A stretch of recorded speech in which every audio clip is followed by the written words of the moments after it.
Assam live 24 আৰু এনআৰডি গ্ৰুপৰ উদ্যোগত ভাওনা প্ৰতিযোগিতা ঢেকিয়াখোৱা বৰনামঘৰ পৰিচালনা সমিতিৰ সহযোগত এই প্ৰতিযোগিতাৰ আয়োজন কৰা হৈছে। 15ৰ পৰা 19 জানুৱাৰীলৈ অনুষ্ঠিত হ'ব এই অসম ভিত্তিক প্ৰতিযোগিতা। শ্ৰেষ্ঠ দলে লাভ কৰিব মুক্তিযোদ্ধা স্বৰ্গীয় উপেন্দ্ৰ চন্দ্ৰ দাস সোঁৱৰণী বঁটা। বঁটাৰ লগতে শ্ৰেষ্ঠ দলে লাভ কৰিব নগদ 1 লাখ টকা। দ্বিতীয় শ্ৰেষ্ঠ দললৈ স্বৰ্গীয় ডক্টৰ বিদ্যাৱতী শৰ্মা সোঁৱৰণী বঁটা 50,000 টকা আৰু তৃতীয় শ্ৰেষ্ঠ দললৈ স্বৰ্গীয় ৰজনী বৰা সোঁৱৰণী বঁটা 25,000 টকা। CMD নিপেন দাসক ধন্যবাদ ঢেকিয়াখোৱা বৰনামঘৰ পৰিচালনা সমিতিৰ। আৰু এই সমগ্ৰ খবৰটোৰ সন্দৰ্ভত আমাৰ সাংবাদিক মাধুৰ্য শইকীয়াই যুগুত কৰা এক প্ৰতিবেদন আগবঢ়াইছোঁ। নিপেন দাসৰ উদ্যোগত আৰু ঢেকিয়াখোৱাবাসীৰ ৰাইজৰ সহযোগত আয়োজন কৰিব লোৱা হৈছে ভাওনা সমাৰোহ। আৰু অহা 15 জানুৱাৰী অৰ্থাৎ 2026 বৰ্ষৰ 15 জানুৱাৰীৰ পৰা 19 জানুৱাৰীলৈকে 5 দিনকৈ অনুষ্ঠিত কৰা হ'ব ভাওনা সমাৰোহ। ইতিমধ্যে প্ৰস্তুতি প্ৰায় সম্পূৰ্ণ হৈছে আৰু 3টা শিতানত এই যি আচলতে প্ৰতিযোগিতা, সেই প্ৰতিযোগিতাৰ পুৰস্কাৰসমূহ বিতৰণ কৰা হ'ব। লগতে একক শিতানতো থাকিব পুৰস্কাৰ। আৰু এই মুহূৰ্তত ঢেকিয়াখোৱা বৰনামঘৰত আমি উপস্থিত আছোঁ। ইতিমধ্যে ৰাজ্যৰ বিভিন্ন প্ৰান্তৰ বহুসংখ্যক আচলতে দলে পাণ্ডুলিপি জমা দিছিল, কিন্তু তাৰ পাছত 10টা নিৰ্বাচিত দলক ইতিমধ্যে ঢেকিয়াখোৱা নামঘৰ পৰিচালনা সমিতিয়ে তেওঁলোকক নিৰ্বাচিত কৰিছে। আৰু সেই 10টা দলৰ মাজতেই 5 দিনত 2খনকৈ ভাওনা তেওঁলোকে প্ৰদৰ্শন কৰিব। তাৰ পাছতেই সেই 10টা দলৰ মাজত 3টা দলক শ্ৰেষ্ঠ দল হিচাপে নিৰ্বাচিত কৰিব। গতিকে ঢেকিয়াখোৱা বৰনামঘৰ পৰিচালনা সমিতিৰ সভাপতি আমাৰ সৈতে উপস্থিত আছে। আমি পোনে পোনে তেওঁৰ ওচৰলৈ যাম। ইতিমধ্যে প্ৰস্তুতি প্ৰায় সম্পন্ন হৈছে। গতিকে কেনেধৰণে হ'ব গোটেই ভাওনা সময়টো অকণমান আপোনাৰ মুখত বা জয় সৰু অসমবাসী, ভাৰতবাসী, ভাৰতৰ বাহিৰত থকা যিসকল প্ৰবাসী, আজি 2026 1 তাৰিখ আমি প্ৰভু ভগৱন্তৰ চৰণত এখনি ঠগি আৰু ঘাই চাকিত তেল দি পেলাই সকলোকে আশীৰ্বাদ কৰিছোঁ যে সকলো কুশলে মংগলে থাকক। আৰু 2025 বৰ্ষটো আমাৰ খুব বেদনাদায়ক আছিলে। সেয়ে আমাৰ 2026 বৰ্ষটো যাতে কোনো মাৰি মৰক দুৰ্ভিক্ষই আমাক কোনো কাৰণতে প্ৰভু ভগৱন্তই কৃপা মিলাই সকলোকে মংগলে ৰাখিব।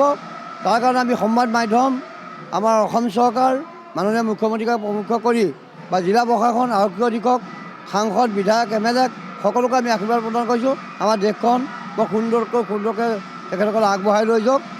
আৰু এটি ভাল খবৰ আছে যে আমাৰ 24 অসম লাইভৰ স্বত্বাধিকাৰী নিপেন দাস ডাঙৰীয়াৰ উদ্যোগত আৰু ঢেকিয়াখোৱাবাসীৰ ৰাইজৰ সহযোগত আৰু ঢেকিয়াখোৱা বৰনামঘৰ পৰিচালনা সমিতি আৰু আমাৰ শাখা সমিতিসমূহৰ সহযোগত আমি 5 দিনীয়াকৈ যি ভাওনা প্ৰতিযোগিতা আয়োজন কৰিছোঁ। আমাৰ 15 জানুৱাৰীৰ পৰা আৰম্ভ হ'ব।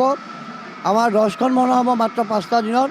ইতিমধ্যে পাণ্ডুলিপি যথেষ্টখিনি আহিছিল, তাৰ পৰা বাছনি কৰি পেলাই আমি 10খন ভাওনা নিৰ্বাচিত কৰিছোঁ। তেওঁলোকক প্ৰথম আৰু দ্বিতীয়, তৃতীয় আৰু এককভাৱেও আমি তেখেতসকলক পুৰস্কৃত কৰা হ'ব।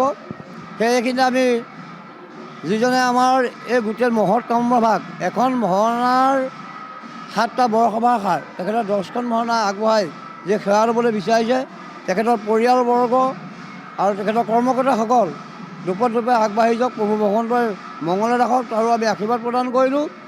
আৰু এই ভাওনা সমাৰোহত সকলো আহক, সকলো আহি পেলাই দলে বলে আমাক ইয়াত ভাওনাত অংশগ্ৰহণ কৰক আৰু আমাক প্ৰতিটো মুহূৰ্ততে সজ দিহা পৰামৰ্শ আগুৱাই নিব বুলি আমি কামনা কৰিলোঁ।